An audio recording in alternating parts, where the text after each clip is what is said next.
We've all heard about Marco Polo in the West, and for centuries, the Great Silk Road linked Europe and Asia, fostering connections between China, India, and the Near East and Europe.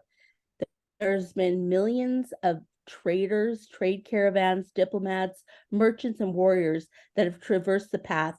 It's a path that has shaped cities, cultures, traditions, and economies, a path that we have witnessed and has witnessed war and prosperity. And today we're here to explore the vibrancy of a place known as the Bazaar, which for thousands of years has held profound significance as a public space, a space that has served as a cultural crossroads, a place that epitomizes economic exchange and cultural fusion and social interaction. My name is Madeleine Spencer, and I'm the co-director of PlacemakingUS. And as your moderator for this discussion, we're here for our fourth dialogue in a series on race and place. And our series today is called Bazaar Talk. And let me introduce you to today's dialogicians, beginning with a feminist urbanist, Nourhan Bassam, who is an urban design architect, urban designer, social entrepreneur, educator, feminist urbanist, and city enthusiast. She has a PhD in urbanism and placemaking and a deep passion for feminist geographies and women's empowerment, using place and placemaking to guide communities to shape their own inclusive, equitable, and sustainable cities.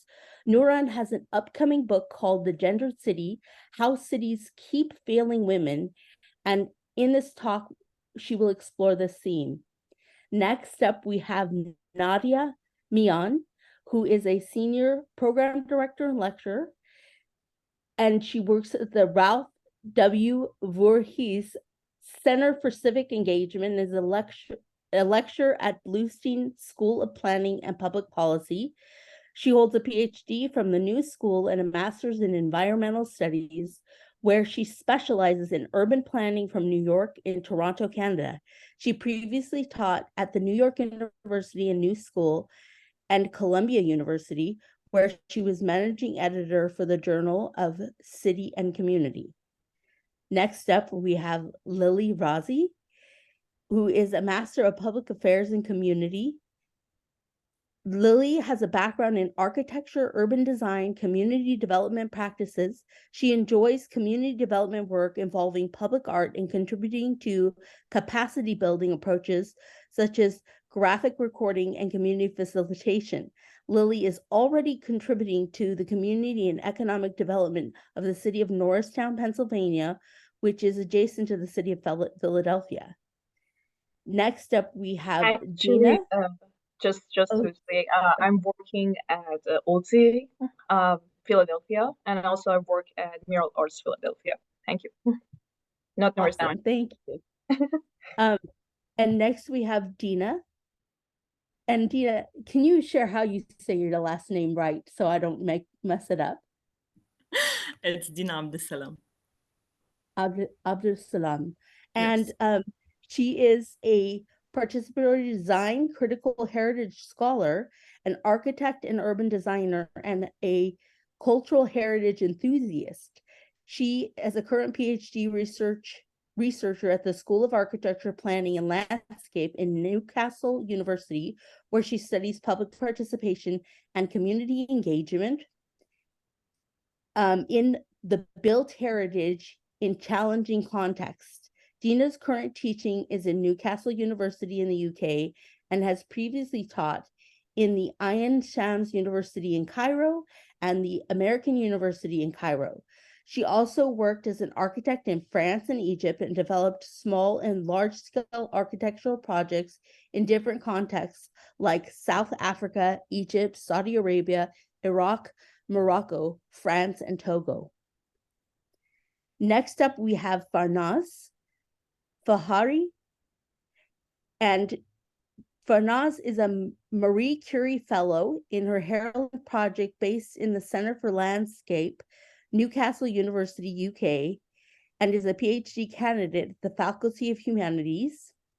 In the Netherlands, she obtained her BS in architecture from the University of Tabriz and completed a master's in conservation and revitalization of history sites and buildings, the urban heritage conservation at the University of Tehran. She previously worked at a nonprofit organization as a research manager and conservationist and conducted applied research for the municipality of Tehran. And in her research, Farnaz investigates Iranian immigrants, cultural translation of places, and her focus has been on a sense of belonging, heritage practice, and influence on how migrants perceive their surroundings and landscapes. And our last is Donya Farhangi, is that right? She's a Gensler strategist and a design thinker and is a consulting analyst with experience in designing engineer solutions for her clients in the tech and aerospace industries, as well as residential architecture. Her diverse background and experience contributes to a deep understanding of design strategy, augmented by research, communication, and visual storytelling. And she's based in Los Angeles, California. Welcome all of you to this amazing talk. I'm so excited to have you here today. And I'm going to start with the very first question for this talk is specifically imagining the bazaar. And I'd love it if all of you could share a story about the meaning of the bazaar to you and your first memories of the bazaar. And we can start with Donya because I see her on my left here, or Lili. Go ahead, Lili. Okay, yeah, I think I remember Bazaar was just the as a kid, it was the place that we had to drive to, like was not near home, so we had to do it, and it was just like I remember we were going to north of Tehran, my hometown, like Sarapol Tajrish, which is like by the bridge of Tajrish, by the mountains. We had to park, we had to walk some distance to go to Bazaar, and I remember I liked like the people there, different merchants selling stuff. And I remember once I was passing by one of the alleys in the bazaar, I saw like they were just like having chickens and stuff. But that kind of didn't really brought a good memory to me because I stopped eating chickens for some years. But that was very nice. Like I love going to bazaar. Thank you. Donya? Sure. My first memories is my parents, like usually on the weekends, we would go to this one smaller bazaar that in Tehran that was like kind of like specialized in like having foreign goods, which if you're from a third world country or Iran, that like can be Nesquik or all the good stuff that we're used to. Um, but we would go there to like buy like supplies for the week or all of that.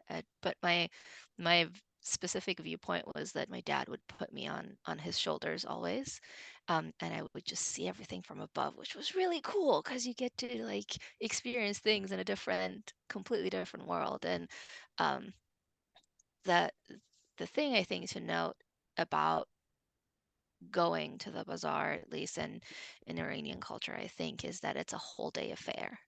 Um, you go, you walk, you might be driving to it, but you park far away and then you walk to it. And then when you walk and you buy all your stuff, you have to haggle on the price, like for 5 different merchants and like get what you want. And then maybe if you're being good, you'll have lunch. So you'll go to like a traditional food place and get the lunch that you normally wouldn't get at home, all the good stuff.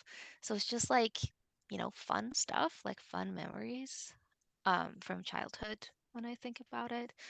Also, the stationery stores, 10 out of 10. And Nadia? Yeah, sure. So I grew up in Toronto, and so I remember visiting, Lahore, Pakistan as a child, and the bazaars there completely different than North American context, right, for shopping. And so I remember, being young and my mother taking me through Anarkali Bazaar, which is in Lahore, it's near one of the Lahori Gate, which is where my father's ancestral home was. And so just wandering through these bazaars, like holding onto my mother's headscarf to make sure I didn't get lost, and just being overwhelmed by all these like sensory experiences where there was, smells of food vendors and people selling bags and clothes and jewelry and shoes and housewares and all sorts of different kinds of things, like left, right, and center. And there'd be the haggling for prices, which is something that doesn't happen in a North American context generally when you go shopping. That again, that could take forever, and you would go to several different vendors to try to get the best price. There would be like live animals, it'd be like chickens and cows with milk, and all these different kinds of experiences that you never get in North America, and just being overwhelmed by it. It was also just a maze. Like I always knew that if I lost my mother, she'd be lost forever, because you would have to traverse like different alleyways and pathways, and there were so many different shops, and there was no the shops, like the wares, they could be on the floor, they could be on shelves, they could be in containers, in all sorts of different manners. And so nothing looked the same. Like there was no standardization to any of the shops. They were all unique, all creative in the ways that they displayed things, and you just wanted to buy everything. Like that was the thing. Like there was just so much to look at and so much to see and explore. And so my memories of going to this Anarkali Bazaar as a child are just really wonderful, and seeing like what would you be able to bring back with you, what kind of what wonderful find would you be able to show all your friends. Thank you. Dina? So I grew up in Egypt, in Cairo, and our major bazaar is Khan al-Khalili Bazaar. And I remember from childhood that we would go and park somewhere a bit far away because we couldn't find any place to park nearby, and then we would walk there, and then it was like a maze, and you wouldn't find your way out. So I was always holding my parents' hand, and like always very keen not to leave their hands, because if you get lost, you just get lost. No one would find you back. And then I remember that it was very colorful. You could smell a lot of stuff. You could find a lot of different objects, everything, especially Islamic artifacts. And it was a complete maze, and it seemed endless, honestly, because it was everything everywhere, and people everywhere, different people, tourists, all types of people. And it was a very nice experience, because you could see all the social classes in Egypt in the same place at the same time. And I remember at the end, like my parents would go to several shops and try to find which has the best thing, or what are we buying, and then we would go back to the first shop at the end and then just haggle the price, and then we stayed there for hours just getting the best price. And they would ask for a chair for me because I couldn't stand all the time. And then at the end, we would go for a dinner in a traditional place, and just have food, and then maybe you will end up with a gift at the end because everything gets cheap somehow. And then we would head back, and then it's just a weekend spent in the bazaar, let's say. So yeah. Beautiful. And Nuram? Yeah, for me, I was born and grew up in Dubai, and well, Dubai is, I would say, this kaleidoscope of cultures and traditions. And well, I love to go to the bazaar that has like fresh, like farmers market, fresh vegetables, fresh fish. So this was for me like amazing to see like fresh products outside of a supermarket. So, and so vivid in color, and and I love to see people from different cultures, of course, like a lot of people from different backgrounds, buying and selling stuff, trying to communicate with all sort of languages too.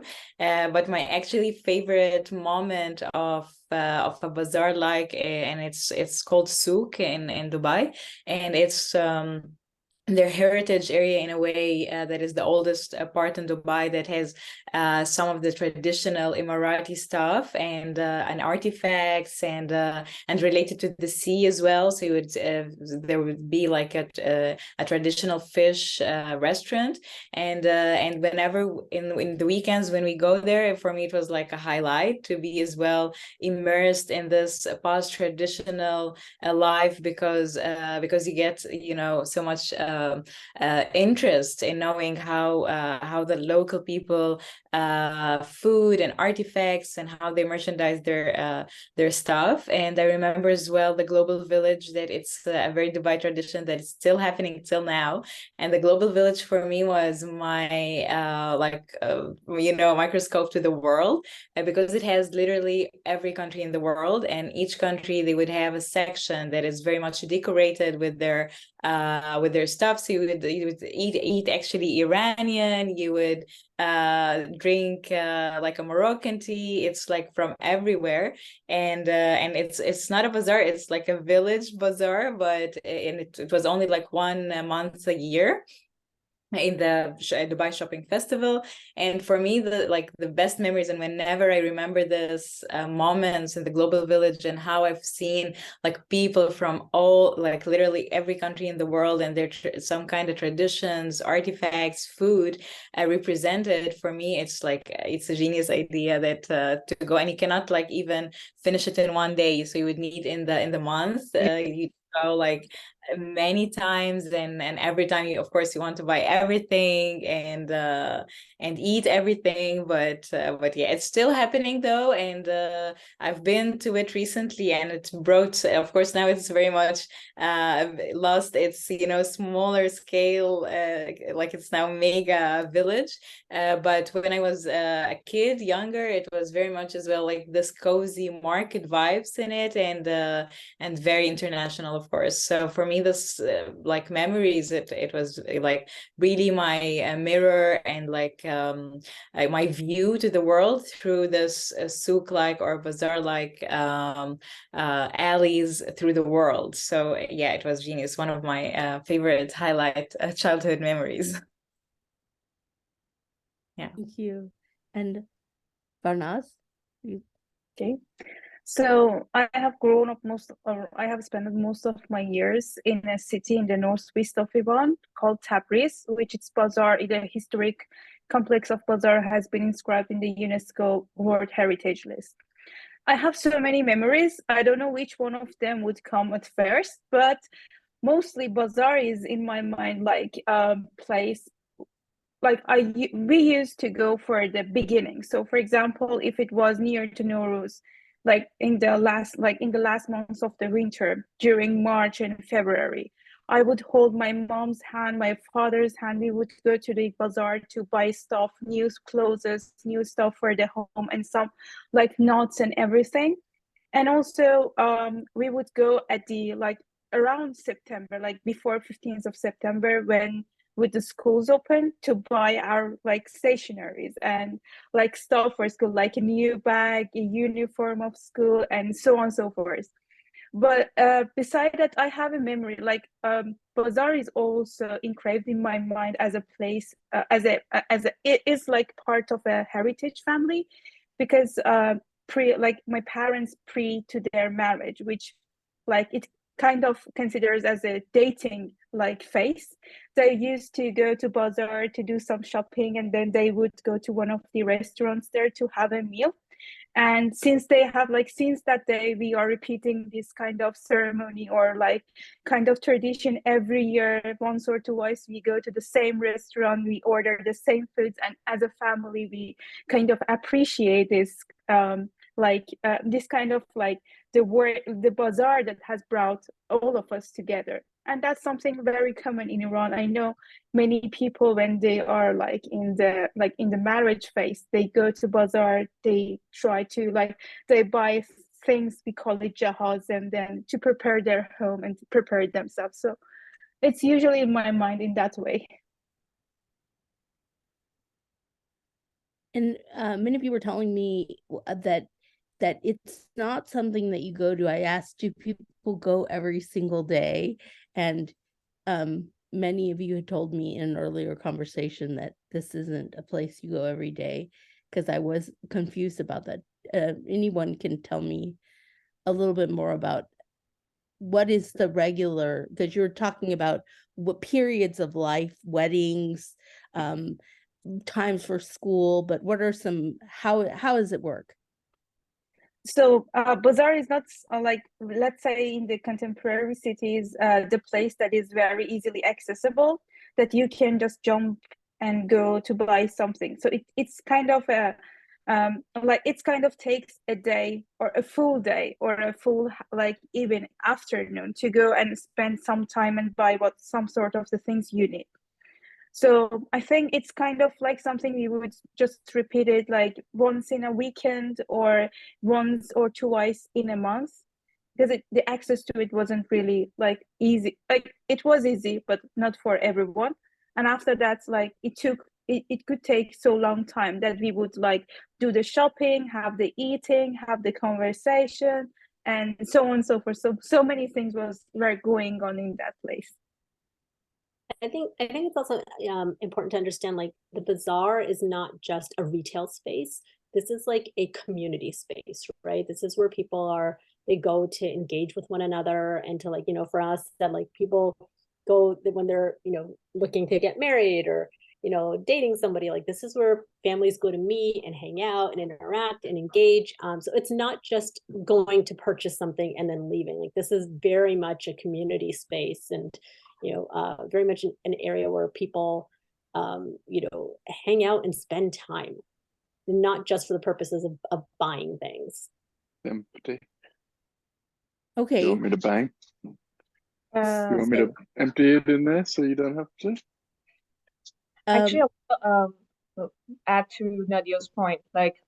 I as a person who has immigrated to US, the most thing I miss about home was Bazaar, the Sarapol Tajish Bazaar, which I wanted to go there and just be in that community, feel the vibe, taste the food. There are some snacks, especially some specific ones that you can buy it yourself, but it's not as it is in Bazaar in the vibe, and you're just getting the stuff and just the way it makes you feel and the wholesale stuff. Also, if I want to say an equivalent version of it, that when you go to Costco in the US, that you want to do the wholesale, get the whole thing for your family, you don't go every week unless you like to, but usually it's just once a month to just pace yourself with what you need. So it's just going to Bazaar also means whatever you want to get at once and spend time for a day and have fun means going to Bazaar. So that's it from me. But also I think we need to remember that the functionality of Bazaar in modern day has changed from what it was 50, 100 years ago.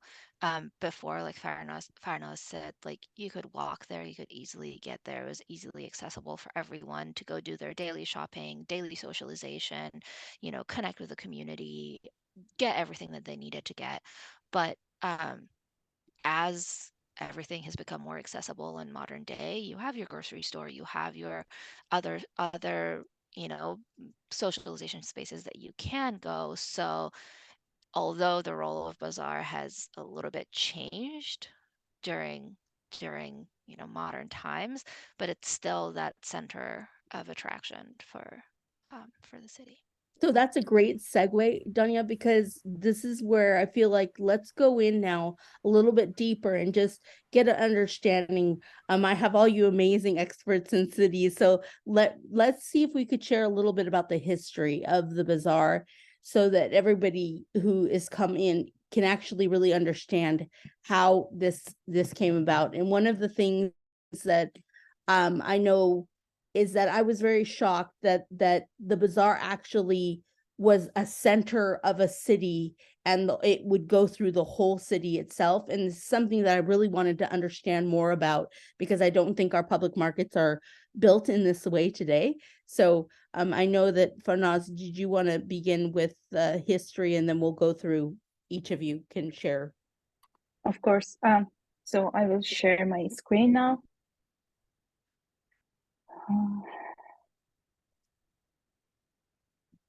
I'm sorry. Okay. Please let me know if you have my screen here. Yes, we can see. Okay, great. Thank you. So I think the story of Bazaar starts from the major trade routes in the world, beginning from the China and the East Asia and ending to the Europe and the east of the to the Europe, and especially like Constantinople, contemporary Istanbul, and so on and so forth. So that times in the very around 2000, 3000 years before, there were these two main routes of Silk Road and Spice Road that would connect different parts of the world to each other. And one of the maybe very interesting stories related to these trading routes is the foundation and the transformation of the word like tea or chai, that has started actually from the China as its birthplace, and then it has moved through the whole Middle Asia, reached to Iran, called as chai, and then or shai in Arabic, and then called tea, which is really interesting. But through this all these trade routes that the caravans, warriors, as you mentioned, Madeleine, in the introduction, they were passing. Usually there was in the Iranian cities were built in the crossroad of this road, just to kind of particularly one of the reasons is to accommodate reside the travelers who are passing through these trade routes, and then bring the flourishing economy for the cities. And there was two kind of bazaars. In some cities it was forming outside of the walls of the city, and most of the cities, especially in Iran, like Tehran, Tabriz, Isfahan, it was built within the city centers. So it was this trade route passing them, and it was going through the main gates. So here, because I have my most memories and my most knowledge is about the Tabriz and Tabriz Bazaar, so I will reflect all this information and history on this case. So we had, first of all, the city gates and the city walls, which a particular city gates were considered to have this trading kind of function, and these were usually along the route, the trade routes. For example, the silk route that would pass it, and behind the city walls, and just alongside these routes, there were caravanserais that were placed. And after one night or a couple of nights that the people would the caravans and the traders would stay outside the city, they would go inside of the city where the bazaars have formed. So the structure of bazaar actually were for the people to commemorate and to sell and buy stuff, and to kind of exchange their goods. For example, one from China would brought tea, and would in Iran or in Tabriz or in one of the bazaars would change it with wool, and then transform it to another city and change it with another thing. And that's how the story of bazaar has made during these centuries.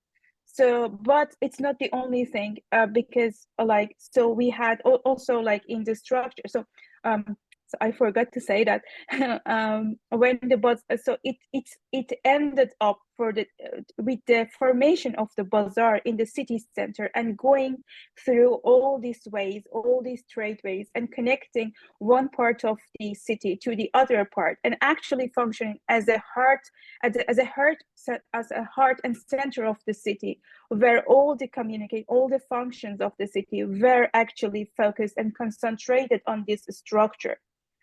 So, and it was somehow also related to the governing status and the citadels of the city, who had the kind of supportive and controlling like rule for the bazaars. So each bazaar would, I would say, based on my experience, that the bazaar has a pattern language. So if you get to know that what are the components, what are the elements of forming a bazaar, you would easily find your way, and you will not anymore be afraid as we were when we were child. We would hold our mother's hand very firmly, not to lose in it. So usually the structures are a main password, a path route, which was usually like for the intention of just window shopping and walking through it, and sometimes like just staying for a short time, like stopping for a short time in front of one of the shops, which was called as dokan in Farsi. And I also forgot to say that the word bazaar is actually a Persian word. It comes from the Farsi. But continuing on what I was saying, it had different places. So through the time, different functions like the religious places, like the mosques or Hosseinias or the shrines, started to just like attached to the structure of the bazaar. And after that, we had some service locations like Abambar, like which is the bathhouse, or the places that would provide water for the families and for the whole like bazaris who were like living and whose work was related on the bazaar. And after that, we had some common places, some shared places like teams or caravanserais, which were used for the traders and different peoples and merchants to gather together, sell some of their products and have a conversation. And through this conversation, sometimes some very important social and political debates would reason, which would like at the end like would in a years like lead to some kind of some political movements or some social movements which had a great impact. And also we have seen in these different like gathering parts of the bazaar different intangible heritage of people would be performed, like the Ashura Tasra in the case of like Iranian like Shia, Islamic Shia, or like some of the marriages or some of the like kind of gatherings would happen in there. And there was also like schools were attached to the structure of the bazaar as a place that would gather everyone and educate, and that was place that would different people meet each other. But each part of bazaar, actually each of like these pathways and openings, they were usually dedicated to one specific profession, like selling tea, selling jewelry, selling carpets, and so on and so forth. And also some parts of it were like related for the accommodation of different, and also like they were dedicated to different ethnical groups. For example, in the case of Bazaar of Tabriz, we have a sarai, one of these like public places were related to the Georgians, which we call it still Georgian, but like the Georgians bazaar, but they are not anymore there, but they used to sell and like kind of exchange their products there. And therefore we can see that how many different functions and how different kind of communities and products were placed in a single structure of a bazaar, and it was welcoming everyone from every group and every kind of belief system. And for example, in the picture in the right hand, you will see one of these pathways, which is the Oh, sorry. Just really quick, I wanted Donya, would you mind just kind of confirming what Farnaz said, because you had a good way of describing the linkages between all these different things. Yeah, I mean, I think she said it very well. It's really it's the center of everything that you would need in a city, right? From education to spiritual awakening to shopping, food, entertainment. There are in historical times, there were like open seat theaters that, you know, people would come and tell the myths and legends from all the books, that all the poetry and all the books that we have. They would come and recite it all, and, you know, kids and adults alike would gather to hear the story. So it's really that, you know, collection of spaces that give life to a city and make it rich in culture and make it rich in history, and keep in mind that, you know, in olden days, oral history was really important and really rich in a lot of our cultures. And I think Lily's going to talk a little bit later on about the poetry and art, and its impact on the fabric of the bazaar. But, you know, all of these elements together are what create, the uniqueness of bazaar, right? And I think as cities have expanded, as you know, our cultures have shifted and changed, these elements have gotten further away from one another. And the beauty of bazaar is the efficiency that you get from it, just like this very dense fabric in the heart of the city that provides everything that you need. So yeah. Thank you. Farnaz, sorry, go on. No problem. No, it was a pleasure. So yeah, we can see in these pictures like the historical view, like the old view of them and how they were through the different like years. So for example, we have Khan or Sarai as a gathering place where like different group of people would gather and like have some conversations, or the shopping places and other spaces. But for me, the bazaar is this one. It's Tabriz Bazaar, where I have been raised with seeing the carpets and jewelry and everything there would be presented. But nowadays, this structure of bazaar has a little bit changed in Iran. Not a little bit, a lot. So the bazaar, while bazaar for a long time, for centuries, was the historic, like the covered part with walls and everything, arcs. It has like since the first of 21st century, it has changed, and it has become some kind of a pathway, an avenue, streets that they are covered with shops in both sides. And usually either people, in the case of like Tarbiyat Bazaar, pedestrian in Tabriz, would walk through this pathways and buy from stuff, or so for now every street has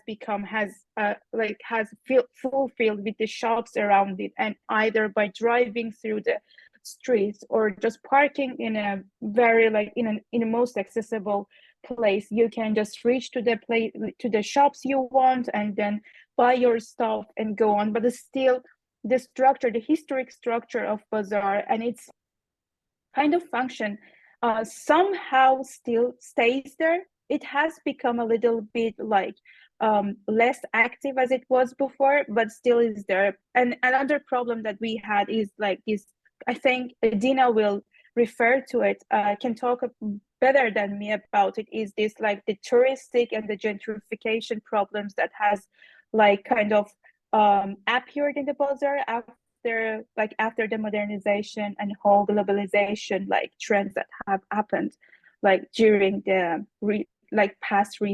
recent centuries. So yeah, that's all I can say about the history of bazaar. And if you like, that's the references I have used. Okay, who wants to take on from where Farnaz let off? We can go Nadia, Dina. I can continue with talk about. Okay, I can continue with a detailed a detailed explanation of how it works and then how it is not right now. So okay, let me share the screen.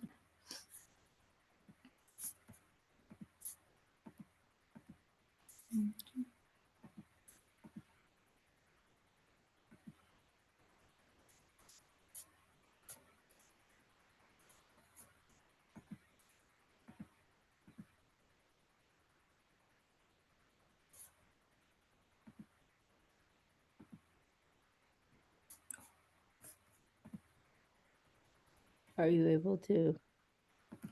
Trying to. Yeah. Is it shared? Do you see it? Yeah. Okay. It does. Yes, it's shared. Okay. So this is Khan al-Khalili actually, and how it looks like at the just a second. Yeah. Okay. Let me put it. So how it looks like at the moment, it's like, as you can see, it's completely touristic, and all those stuff are not actually what Egyptians buy all the time. So it's this is how it looks like. It's very colorful, very beautiful, but it's not really what we buy at the moment. So um, going back to what Farnaz was saying, so it's the same case in Egypt, and the bazaar is always on the main road, which we call Al Qasaba, which is a main road that is it connects all the services in the city, and the northern gate and the southern gate, let's say. So it has a gate at the start and at the end, and that's all within the Islamic city. And then like you could see on the left, all this area with the dark gray, they're all the shops. And then you have some services around it, which are the mosques or the baths and some gardens and those stuff. And then every area in those grays, it's one for a like people who do the coffee, people who do copper, people who would be selling camels and those stuff. So different things that are being sold in this area. And you can see that the spaces are very, very small, and the streets or the roads between them are very, very narrow, and so that's why it's a bit confusing to go around it.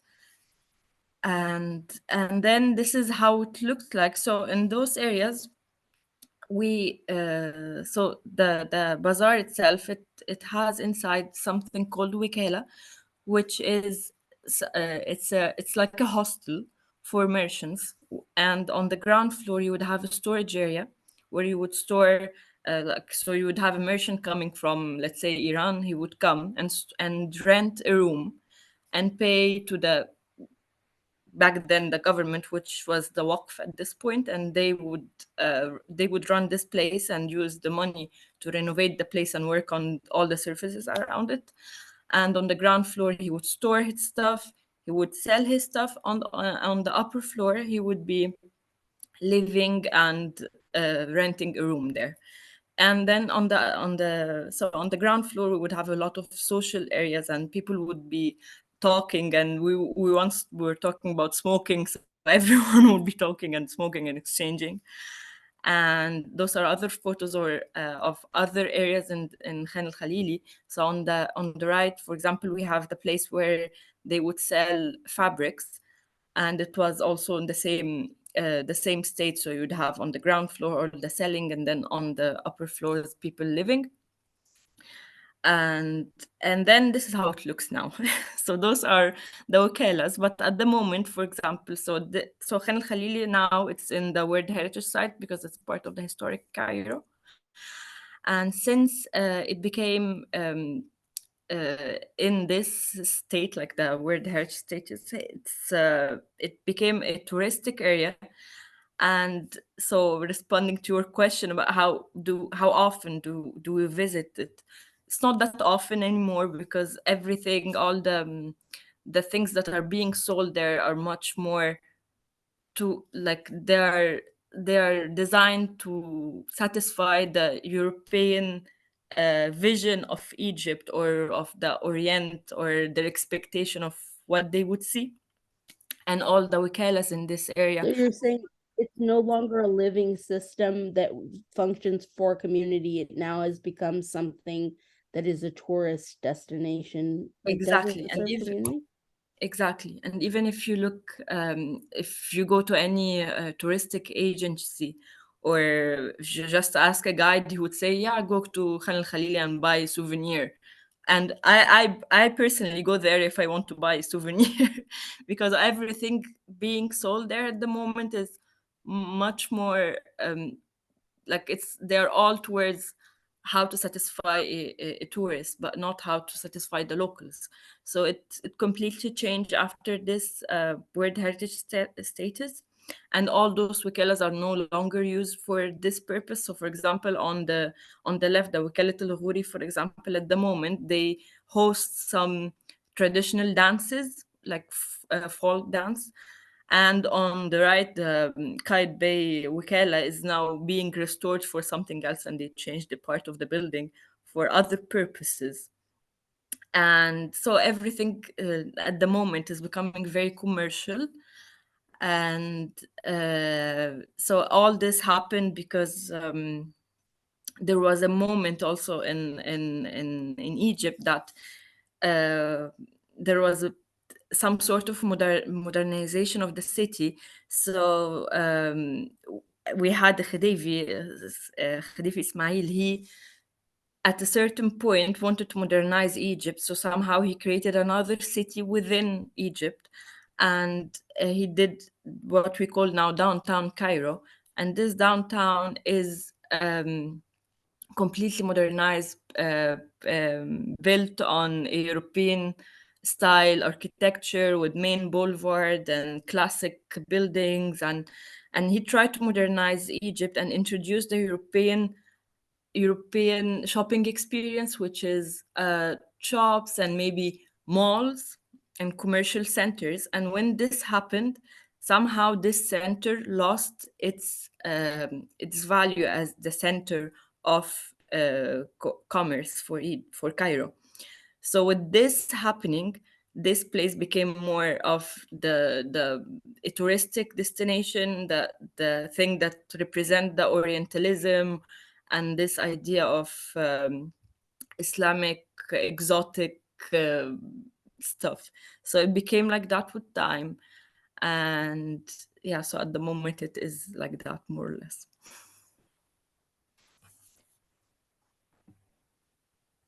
Nadia, do you want to continue? No, I don't think I have anything that would be super more to contribute to, you know, the already historical things that people have discussed. Okay. If I may, I want to introduce some like the influence of Bazaar in like beyond the physical setting. Like it has influenced our paintings, our like poets to talk about it. And so if you let me, I will share my screen.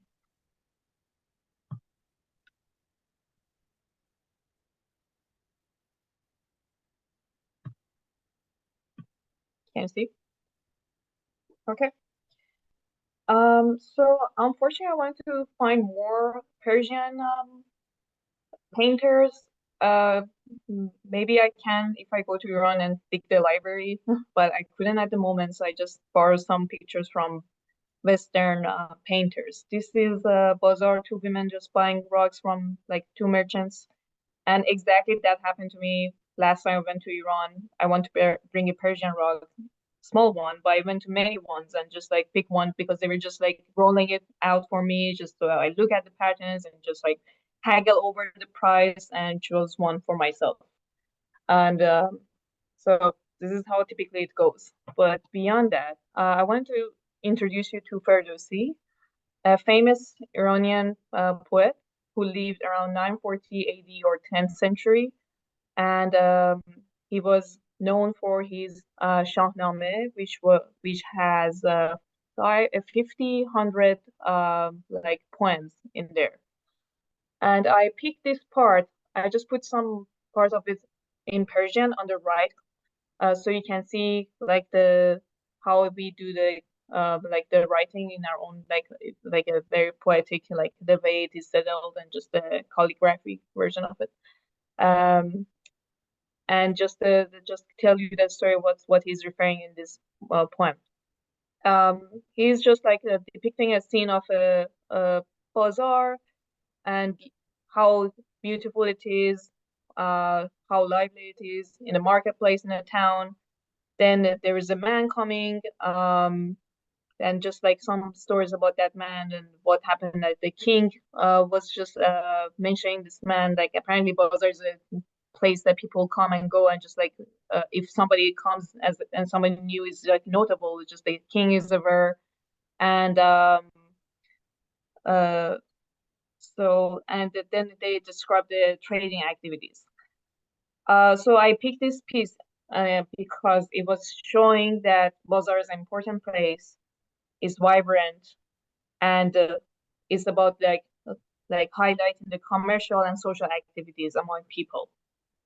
There are so many other, like if you search for Ferdowsi, that you can see he has used Bazaar or merchant a lot in Shahnameh. And there are many stories about like different people coming to Bazaar, the merchant doing something. The second person I want to introduce is Rumi, or Jalaluddin Balkhi.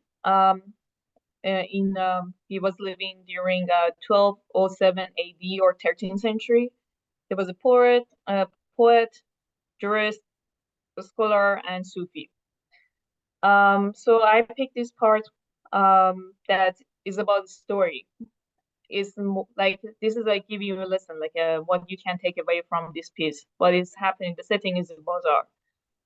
A tanner falls unconscious in perfume market.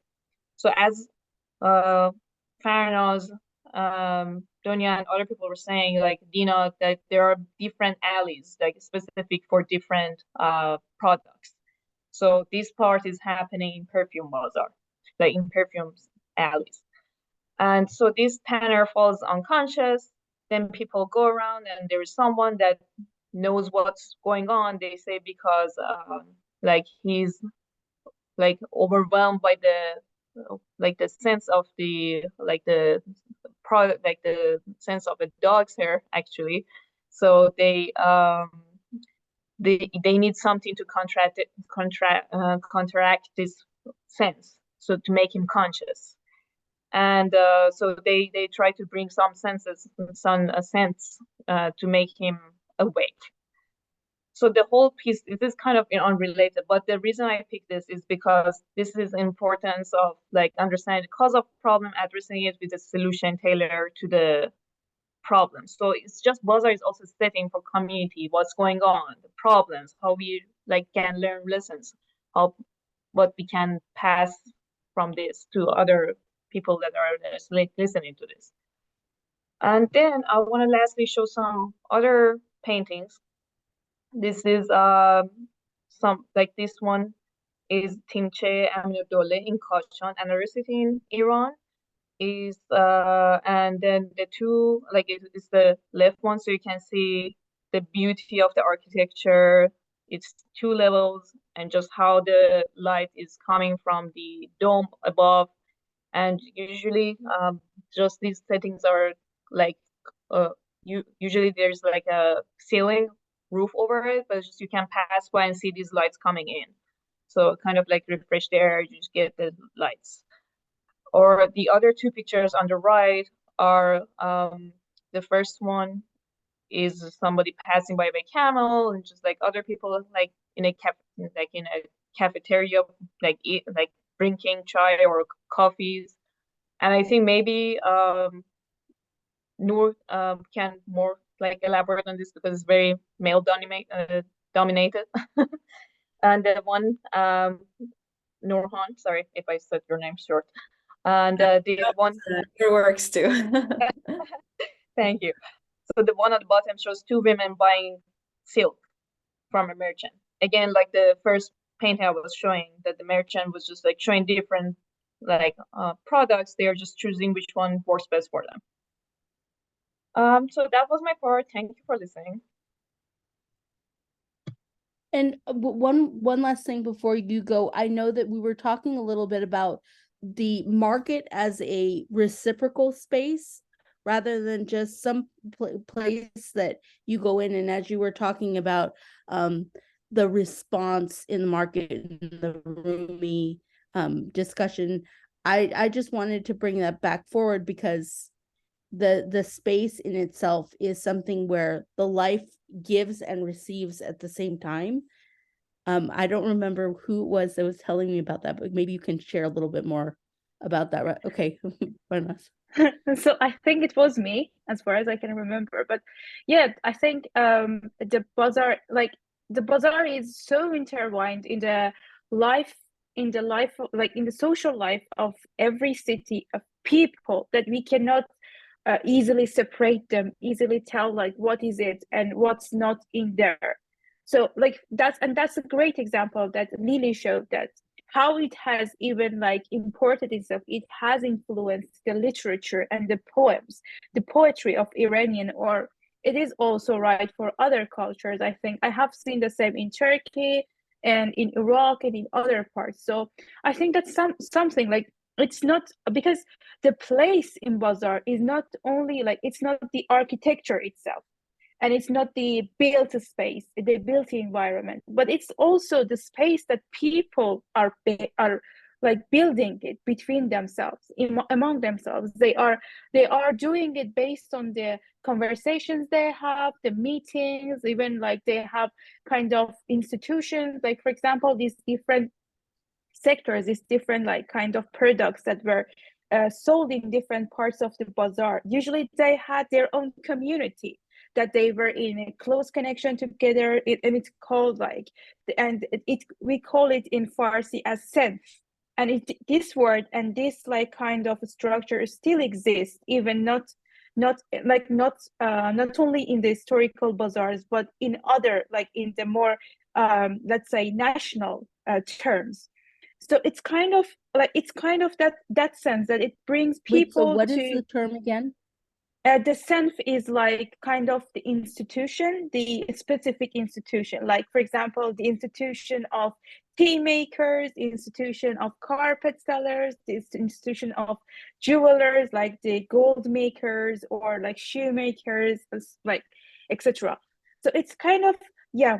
And thank you, Lili, for the like writing it. So yeah, it's kind of this like different institutions that they have their basis on the economic, on the trading and exchanging, but actually they have much bigger role, like as they are like working as a social bonds between people. And that's how also they started building different parts in the city, like for many years. So for example, again, I'm going back to Tabriz because like, I don't know, it's my favorite city. So, for example, Tabriz is a city that had passed several earthquakes, and during each earthquake, the bazaar has been completely ruined, destroyed. And each time, people, these senfs, these groups, they gather together. They built the bazaar from the beginning with almost the same structure, the same architecture, and also partially getting senses from their own time. And they just they built it, they're like rebuilt it over the years, and that's how it has still functioning. It's still going on. So it's almost like a biological living structure. And it's interesting because I know that also we were talking about like Jane Jacobs talked about how the city, you have a key master and he holds all the keys for people in the city. And I know that as we were discussing this topic, even the stores themselves, it sounds like families and your families that go have specific shopkeepers that they regularly go to as well, which also is a part of that of people's trust in that community and how the market is utilized. Yeah, it's one of the like basics of the bazaar, especially like I think it has remained from the many years before. That I think Donya referred to it before, that like usually like our parents would give us some responsibility to go and get it from the bazaar, and they would pay us, like they knew the amount of money, and we would as a child go and get that product. I think Donya can say it better than me, so Thanks, Farnaz. Like, yeah, like in older, as we were talking, like we talked about how everything has changed, and before all the security threats and, you know, helicopter parenting and all of those, um, parents really gave their children autonomy to go do the shopping for the family, right? They would give them either the money to go do it, or they had tabs open with specific merchants, and you know, the merchants knew the families. They knew how everyone was doing, how everything was working. So kids would go on their way home from school, because the school was in the structure of the bazaar, so they could actually go to school and then on their way go to the shop and then go home safely. um, they could go do their family's shopping or pick up the, I don't know, fruit that their parents needed for the day, or the food that they needed for the day, um, or even give a message to a friend or a family friend or an acquaintance, on their way. So yeah.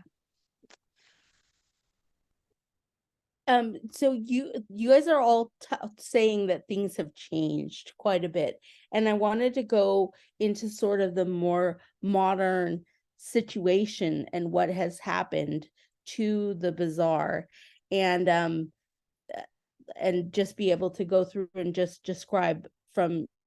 I know that Nadia has some information about the northern folks, and also we have some stuff that Nourhan has about more modern things that's happening. But I wanted to talk about what has happened essentially, because it sounds like, and I know there's folks here who are World Heritage Site, and there's the bazaar has changed over time, and maybe we can go to the core of what that is, what has happened, and we can just start anywhere. Let's start with you, Donya, and just go straight through everyone. I think I've spoken a lot today, but I'll be real quick about it. I think what has changed is how people use the spaces that are available to them in the bazaar. Yes, the fabric has changed, like Dina mentioned. You know, a lot of the bazaars that we know and love have become so commercialized, and like tourism has taken over, and it's kind of sad. It's nice to see it preserved, but a little bit sad. So there's that part of it, but also I think the need of families and people has changed, throughout the times. They don't necessarily need to go to that center to fulfill all of the things that they needed to before, to get that dose of socialization, to get that dose of connection with the community.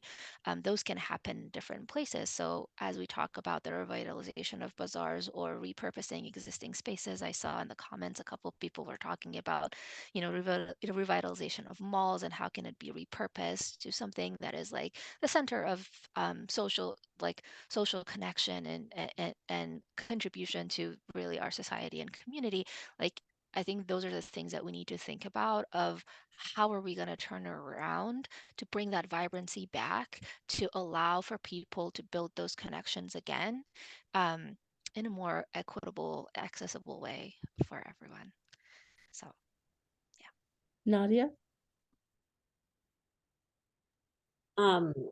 Yeah, I mean, I think the ways in which this is changed, I mean, I was also going to speak to, you know, how, you know, there's a couple of comments as to like, how would this work in a North American context? You know, why doesn't bazaar work, you know, in America or Canada, or, you know, in a North American context? But, you know, just thinking of how bazaar has changed over the years, I mean, there's definitely been, you know, the influx of tourism. You know, I was recently in Istanbul, and, you know, there is definitely, you know, the Grand Bazaar, but just right outside Grand Bazaar, there's McDonald's, right? And so you have this like influx of these larger corporations, right? And we think historically of the bazaar, these are mom and pop shops, right? These are local vendors, local families who have their home stores here, you know, to support the economy. But now it's really kind of been infiltrated by these larger corporations that are coming up and setting up shop, you know, in and around the bazaar area, again, to cater to this tourism that's happening.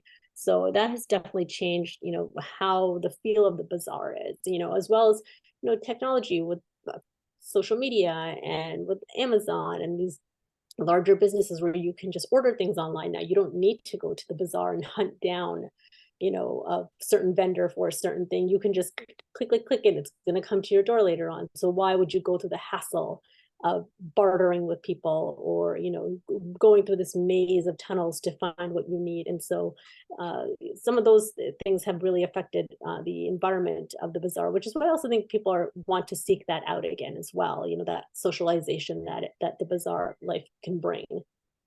I think Nourhan has some really interesting also, things to say about, the gendered experience of bazaar and how that affects how people experience those spaces. Yes, I will share my screen to. Yeah. So.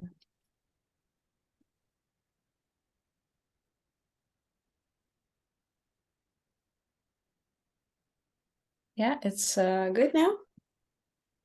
Yes. Yeah. So yeah, as you mentioned, these social constructs and spaces in marketplaces. So I have these very two different viewpoints because I'm very much interested in knowing how like women were positioned in ancient Egypt, and I have a very I would say a light example from the modern times. So viewing markets through a feminist lens involves recognizing the historical and ongoing gender disparities within market systems, within women empowerment. And so the overview of how in ancient Egypt, marketplaces were very much intersectional between class and gender. And our understanding of Egyptian market comes mostly from the market scenes, which decorated the number of elite tombs. So it's as well this class, because at the ancient Egyptian, it was very hierarchical. It's a pyramid scheme of social context, and mainly the remaining tombs are the elite. They were done in a very perfectionist kind of way. So what we know, it's from some elite tombs, and the markets usually occurred on the Nile River front, where the mooring sites of ships become natural locations for exchange. So people would come as sellers. And the markets, of course, function as the primary source of goods. So women would be the sellers from the local village, and buyers were men, typically the sailors coming from the ships, and everything happens in exchange. And we see women here vividly in the market scene, buying and selling goods. But what I've seen through literature overview that I've done, that it's as well, we've seen this, I would say, bias, because whenever women are involved in the scene, it's like the extension of their house duties or unpaid domestic work they do. And when it's men doing the same occupation, then it's considered professional occupation when it's done by men. And this puts us again in women being in informal economy always, because we can't always dismiss women's positions as housewives when they are in the picture. So understanding this market scene from a feminist point of view, it intersects very much with a feminist economy and women working in informal economy for the longest time and until now. So this historical gender disparities in markets throughout history left women marginalized from doing economic activities, from direct reasons and indirect reasons like unpaid care work that often restricts the ability of women to engage in these income generating activities being present in markets. For example, in Mali, women face triple the burden: the unpaid domestic care work, community management work, and productive work. So they only 1.7% of Malian women conduct their economic activities in the formal sector, while 63% of women actually working in the agriculture sector. But all the work they are doing, it's informal economy. And with this limited formal economic activity, of course, it's women get barred from doing and growing their own businesses and being like vital agents in the economic system. And in 8 markets investigated in India, it was only the disparity between men and women, and so women only occupied 2% of the vendors seen, and they're always seen at the periphery of the market. They get harassed from other main males, like occupying the center and hotspots in the market, and just leaving women in the periphery. And it comes when you said this male-dominated market scene and bazaars. Of course, in a historical realm, it's usually men vendors and maybe some women as buyers, and not the other way around. And it's very much dominated with men social gatherings and drinking chai and like discussing everything related to that. So jumping from this to Mexico City, I'm just back from Mexico City. I'm very much inspired as well. The Mercaditas is a modern market that grew in the pandemic. So 2 weeks after the lockdown, domestic violence rates spiked, businesses shut down, laid off workers, and 70% of these workers were women. So women in social media and Facebook groups posted products, often handmade or second hand curated wares, and they traded it with other women, and they would arrange to meet in some like metro stations that are accessible to many women that lives very much far from the city. And they said that this economic precarity is a form of violence against women and affected mainly women, and they started to find alternative ways as well with the burden of unpaid care work that women have to do. So in several months in the pandemic, women were everywhere in the metro stations, but then police began arresting them and confiscating the women's goods because selling in metros is technically illegal, but plenty of people sidestep the laws and bribing officials to maintain there. And of course, the established vendors didn't like it that women were everywhere now selling and buying goods, and women had just begun to make a living out of these informal markets and way of selling. Then it all went away, but women didn't stop there, and they did multiple protests in Chabacano, one of the like very connected metro stations in Mexico City. And the metro in Mexico City, I've been there once, and it's kind of a experience, you know, how much people are actually down there. It's a whole world there. So they would arrange protests against police we would say disparities, and with megaphones and very like vividly in many metro stations. They can't get them away, and like after a series of these takeover of women in different metro stations, what have become like very much this temporary scene, the Mercaditas actually moved from one station to another.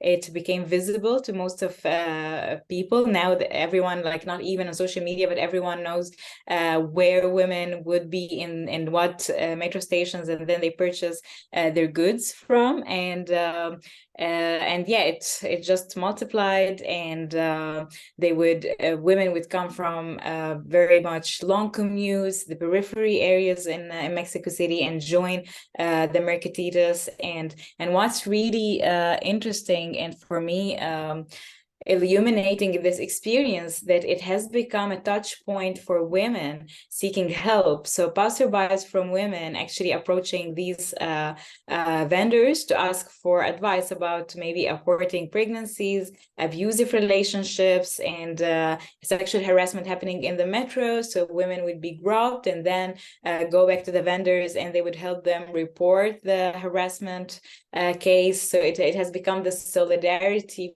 form of women as well in Mexico City. And this is how, like, what began as like an act against economic violence of against women is as well considered like this advocacy and collective advocacy in so many aspects of life as well, like building these social collectives to help women against not only economic violence, but sexual violence, abusive relationships, etc. So feminist markets are actually a concept that is growing growing, and researching about this, it makes me really happy to create places that are accessible to marginalized creatives, makers who are often, as we see that, because the world is very wide, and women positions in some parts of the world is really the disparity. You can see it like as 2% only of women vendors in India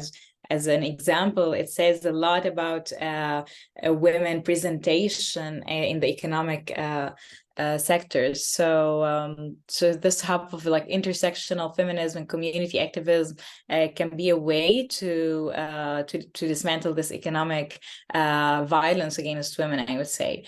So, and viewing this, the Upper Cape market, it's one of my favorite markets, I think, in the world, and it's in Amsterdam, and it has more than 260 stands. I've seen a lot of women as vendors, and this is my positive aspect of it. And whenever I'm in Amsterdam, I'm like, you can see how the social connections and the vivid the streets can become when the market is there and when the market is not. So yeah, this is the video I've taken as time lapse there, and I just love it. It's food, it's crafts, it's everything. So yeah. Thank you. My feminist views. So I think one of the big questions then is what we're asking, like, how in placemaking, since we're coming together around this idea, is how do we take something that I'm going to give an example. I was in a placemaking conference not too long ago, and a gentleman named from Bangladesh, Asif Hassan, described how as an architect, he had to throw away what he knew in the past and start to listen to what people wanted, and to rebuild the social life of public spaces.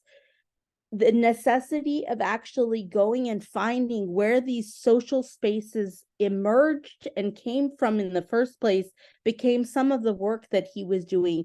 And in the situation he was describing, it was tea houses that were that initial place where people were communicating. It was what Fred Kent calls the bench. In his culture, it was the tea house that people came together.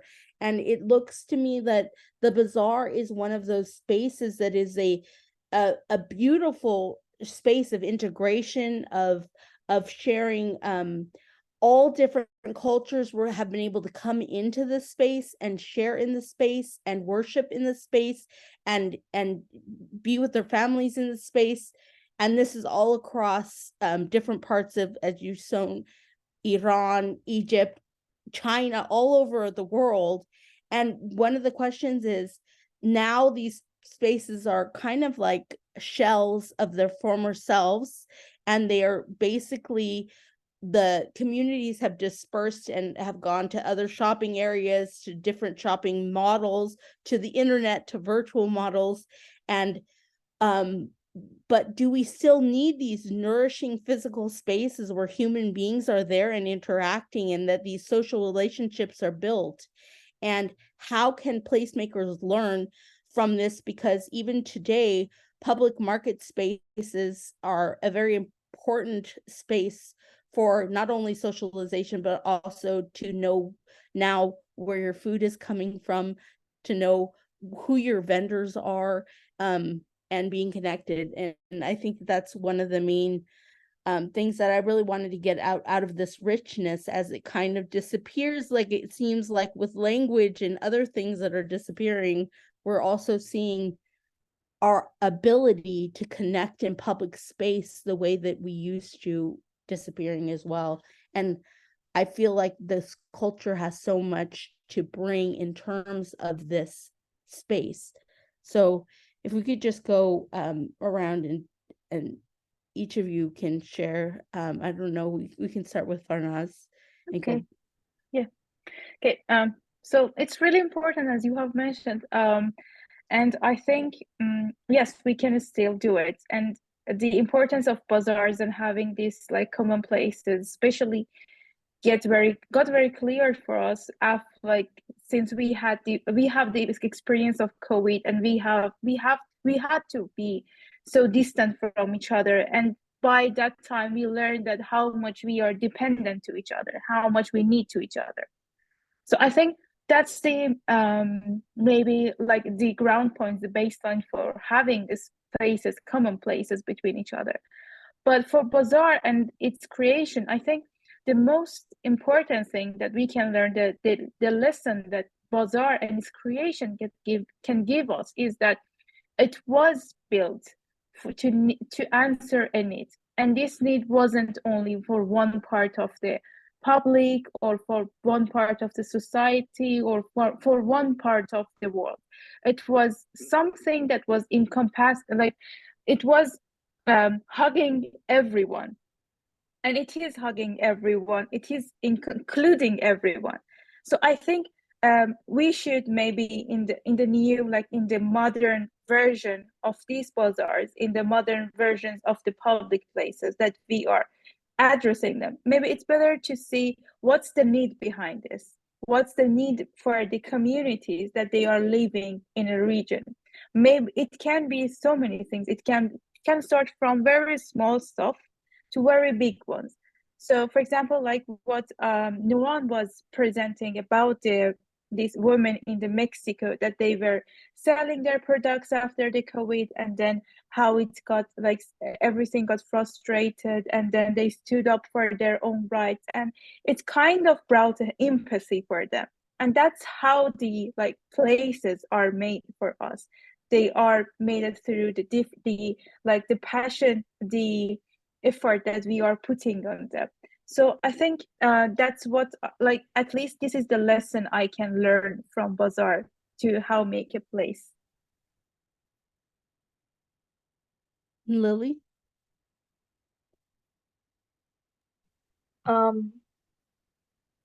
So I think I want to say that it's not totally forgotten, because like as somebody that grew up in Iran, like I still like miss, like I don't miss shopping malls. I miss Bazaar. Shopping malls are everywhere. Like it's something unique. It's a mystery for itself. And I want to say, like after the modernization, there are different like buildings as like shopping malls or Western idea of it. Dina was saying that in Egypt it's totally changed. So I want her to tell us more about it. But I think at least in Tehran, there are different, like there are segues for how these new places are, and there are different people that like go to these new places, shopping malls. But how to keep it is just like maybe also it really depends on the economy. There are like these bazaars are the major commercial corridor for every city. Like at least like even till now they have a say, they have a vein in how the things are happening in in in Tehran at least. So like for that shopping malls are high end people go to shopping malls, but still bazaar is open to everyone. I think we were talking about this with Donya a while ago. But I wanna ask like Nadia or Dina if they have anything else to add to that. Thank you. Dina? Yeah. So so let's say that the bazaar was created for commerce purposes. It was made for this. So there is this debate that did it lose its authenticity or not? But I think that it didn't lose its authenticity. It just changed according to the needs. So now that it became a touristic area, the things that were sold changed. So what the need, the clients changed. So it just changed according to the new clients. So I wouldn't say that it lost its authenticity. It's just responding to the needs, the economical needs. So in terms of the place itself, it's still doing the same thing, and people are still going. And even if we think that it became touristic, it doesn't change the fact that we still go because we enjoy the fact of being there with everyone, with all the social classes, even with tourists, with everyone, and sharing the same culture, let's say, because it has this heritage bit to it. It's our culture, it's our identity in it as well. So you go there because it's part of your identity, part of you feel that you're happy surrounded by those cultural elements that makes your identity. So even if you feel that okay, it's mostly done for tourists, it's mostly done for them, it's not actually only this, it's part of you being in this area. So that's why even if it's a World Heritage Site, it's got many restoration projects, it has some regeneration projects, even the the stuff being sold are not directly for you as a local. This whole atmosphere makes it part of our culture still, so that's why we're still going there. But I wouldn't say that public, like, placemaking is only related to the bazaar, because placemaking can be done anywhere. It's not only this place Yeah. that it has to be the bazaar. It's whatever, like, any two people who are sharing something, it just makes it a place. Look, for example, here we're having a Zoom meeting, it's actually a place virtually. It's a place making space. So I think with technology, it doesn't have to be, it's just a physical place, it can be also a virtual place that people are sharing thoughts, sharing ideas. And I think with technology, it also pushed the fact that it doesn't have to be an actual physical place at the moment. It can be everywhere, and you can be exchanging with people from different time zones and everything. So I think placemaking is now not about the physical place, it's more about, like, even an intangible place at the moment. Nadia. I mean, those are all great comments. You know, I think, you know, Farnaz, when she touched upon the pandemic, and, you know, I think, you know, this shows our need as humans for public spaces to be with other people, to be outside, engaging with one another. You know, I think it just showed us the importance of having those public spaces, of having those inclusive spaces. You know, but it also shows us that things change over time. Our public spaces change over time. You know, we have to really think about, you know, we look at Bazaar and how that has changed. Like, there's always this reconstruction of public space that goes on, right? This reimagining of those spaces, and how we can make them or change them, right? Or even transform them in other areas, right? And we talk about Bazaar, why, you know, in North American context, we have things like farmers markets and flea markets and festivals, and you know, those are our ways of taking those memories, those cultural kind of areas, and transforming them into other spaces. I mean, also, we can also talk about you know, ethnic enclaves and, you know, ethnic bazaars in North American context, like Little India or Chinatown. But those spaces, they're always going to, I think, exist. The ways in which they do that may be differing over time.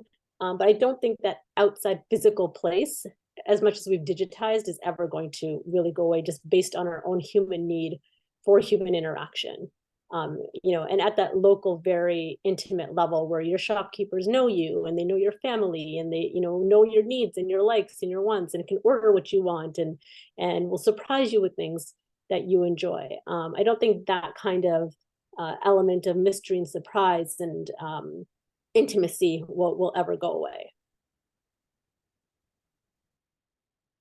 Donya.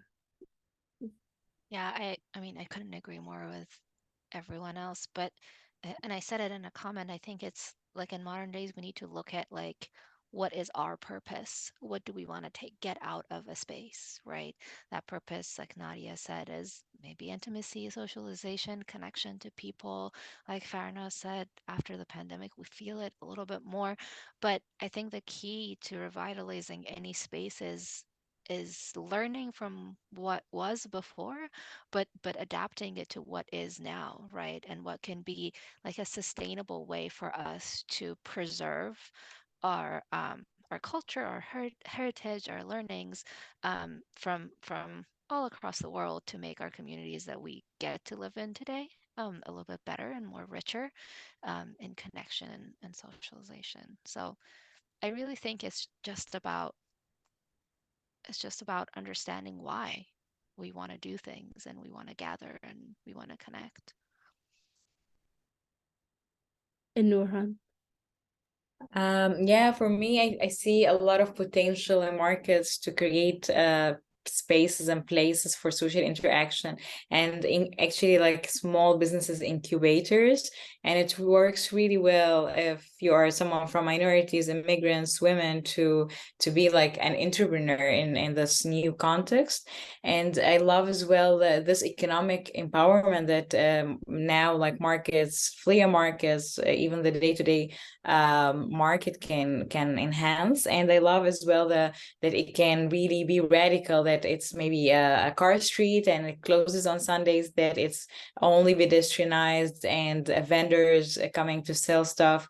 So it really can transform the spatial aspect of places. And I would say that I see a lot of potential, as I mentioned, for people who are marginalized, to have this even smallest economic entrepreneurial chances within the community to be visible, and then it can grow and grow. So yeah, for me, it has this economic and social aspect that really changes the contextual setting of the space. And it's always as well as the feeling of safety and being surrounded with people and diverse people. And when it's more diverse, you can feel this, it's more welcoming, and everyone can be participating as buyers or sellers within the market scene. So it is like this concept, it's as ancient as the like BC, and like it was very much in all cultures differently, as you mentioned, the souk, bazaar, the farmers market, the flea market. And I think now our cities would need this as like focal elements, gathering elements to get us away from the usual grocery shopping experience, the digital tools as well, that you can get your food like through an app or etc. So yeah, I see a lot of empowerment that can come from markets and urban markets. Yeah. And I have one last question, which is I want to know, all of you are in fields that have to do with the work with public spaces, work with like urbanism, and also with cultural heritage. And I want to know, how much do you feel the freedom in your work to be able to bring cultural aspects that are rich like this into what you're doing? Because I know you're all over the world. Right now you're in California, and you're working all over the world. So I'm curious, how much freedom do you feel and how much flexibility do you feel to bring these riches from your histories into your public space work now? And we could just start again with Farnaz. Thank you. So I think it depends on the country we want to do this like kind of practice. If it's in Iran, I'm not sure that I will have much freedom to do or even like proceed with I want to do, because I like there are so many hinders and like so many obligations to follow in Iran. But I think in the UK, as a migrant, I have pretty much open hand to like to create in this place with among the migrants, especially the Iranian migrants that I'm already like, because of my research, in connection with them. So I think but it doesn't particularly take places in everywhere. Maybe they are very limited places, like the special neighborhoods. Like for example, in the place, like my research case study is Manchester, and I'm quite sure that in Russian district neighborhood, there are lots of this kind of placemaking as a migrant communities functions, and also like in a form of bazaar, in a form of the current bazaars that we are having in Iran or in our countries, are collaboratively between different nationalities is formed there, and it is continuing to live. So I think it depends kind of to the freedom of speech maybe we have, or freedom of the action. So but what I'm seeing is that hopefully the future is bright. So with all of us working in academia or in practice or as NGOs and different parts, we can make a change, even in a small step. We have this chance and we can do it. So I'm really optimistic to do it. And I'm sure if we want, we can do it. So yeah. Lily? Actually, I'm working in a business development, like nonprofit. So as we were talking, I was thinking we are exactly doing this. We are like, there's a board member of all the retailers in Old City District in Philadelphia, and we are also connected to other like these districts, like the neighborhoods. And our whole mission is to make sure this neighborhood survives and is lively and people come to it. So it's not exactly like the bazaar, it's just like an organic, like a passage, but just like we are spread out, but we are all thinking about the whole health of the neighborhood. I was thinking if we want to just like take it into the like a physical like a physical aspect of it, like make it happen. It's just like make it like, I think placemaking is kind of like doing that, some like temporary tactical placemaking, just like making events, doing festivities, bringing people together, but it's not like consistent. It's not something you go always there. There are some places like that I was talking in the chat, like for example, Pasiank app in Philly, or like Italian market, or just like there's A10 market, which is the alley for all the jewelers, but it doesn't have that sense of place that all the people need to go there. But it is something that you feel like, oh, I feel the sense of like I feel that this is like very community based. So I think it should be organic. Like have to have like the people be there. It should be consistent. The physical aspects should be there. But I think in terms of like the group of people making it happen, it's just like it's different way in the US, at least where I'm living in Philly. Thank you. Thank you. Nourhan? Yeah, in my work as a placemaker, I would say that the power of 10, and it's a concept that to evaluate spaces, and that you need 10 main aspects to make a place like work, music to hear, place to sit, food to eat, and like it is involved like around people. So I would say that the markets can be a very much checks many of these aspects, like gathering areas, food to eat, music to hear, and this is the what I see the very positive side of it. And I would say that even in participation projects and participatory projects that have been part of in the Netherlands, for instance, it's women in from like immigrant backgrounds. So they are not they don't have economic autonomy. They lack a lot of I would say autonomy in general. So they mostly aligned in the gender roles, stayed at home wives. So even this, connecting these women, they can make like house food, and it can be sold then in some restaurants, in local restaurants, and it's kind of even at this very small scale, I would say very incremental changes in the economic empowerment for these women. It's kind of mix between virtual to real food bazaar that market that they can be involved in a way. So it really works as well in integrating the community within this active participation, to be an active participant into your local neighborhood, your local community. It keeps you in the conversation. You are known. You are part of the decisions they are making for the community. So I see it as well as a tool to have this economic connections, even between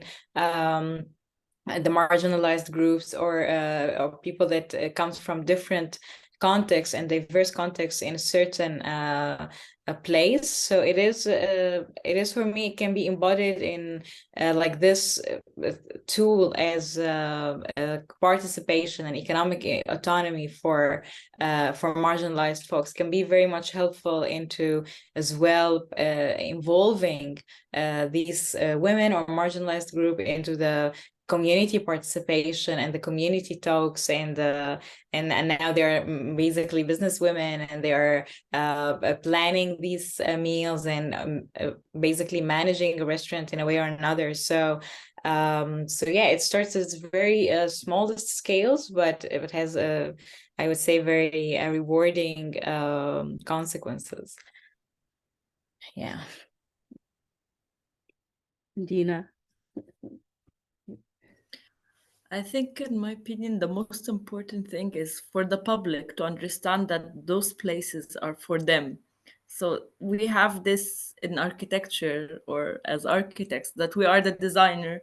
We decide on the space, we decide on what to do. People will eat here, they will sit here, and those stuff. And we allocate the functions and everything. But it's rare that we get the public to say what they want, if they want this, if they need this actually or not. And so there is like two branches to this. One is that the public might not be aware that they have a say, that they can say something, that those spaces are for them. And on the other hand, that the architect or the designer doesn't take the public opinion into consideration. So there is those two like branches in design in general, or in making a space or creating a space, that it's a top down, but it's actually a bottom up approach that should be taken. And so I think, yeah, the most important thing is for the public to be aware of that they have a voice. And it happens rarely, but happens sometimes. Like we can see it, for example, in demonstrations, if we have them. So it's like the public somehow can collect itself and then try to create a place to say what they want or what they need, or those stuff. But it doesn't happen all the time. And when it comes to public participation, for example, sometimes, yeah, we have workshops and we take the public's opinion, and then it stops at a certain point because it's too many people having too many opinions, and we cannot satisfy everyone. So no, we cannot take everyone into, like, we cannot take everyone's opinion into the design, and then the architects just continue with his own project. So when it comes to this, I think there should be maybe a better way to organize this public participation, and people thinking that this is their place, and maybe the policies can change, or the way how people can come together and have their idea being heard can be put in a different way, or organized in a different way. So yeah. Nadia.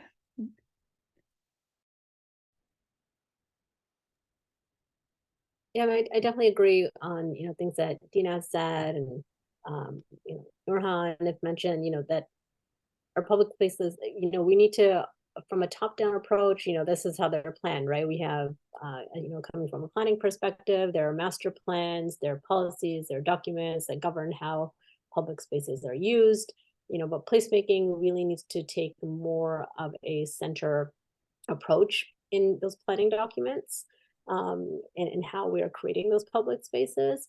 They're also supposed to, there's many rigid zoning regulations that govern how public places are used. So this is why, a lot of times we don't have things like a traditional bazaar in North American context, because, you have to allow for fire and ambulance and, these kinds of, infrastructure to, have spaces in public areas. And so it becomes very, rigid in the way that these spaces are constructed. And so, having more public participation in forming those documents and going out to public meetings and having your voice heard is important in making sure that, placemaking for, whether it's, ethnic placemaking or, what have you is important to shape those spaces and shape those documents and make sure that a multitude of voices are heard within those policy documents, so that when plans are then implemented, that many people have been able to have their voice in whichever way that is. But that's only going to come if the bottom up has some sort of a force on the top down. Thank you. And Donya. Yeah, I don't think I can add much to all of that. I think it's really important to look at where you are to know what you can do. The power of people is unmatched. So if you understand the needs of your community, the needs of your people who can influence decisions where you are, you can achieve anything.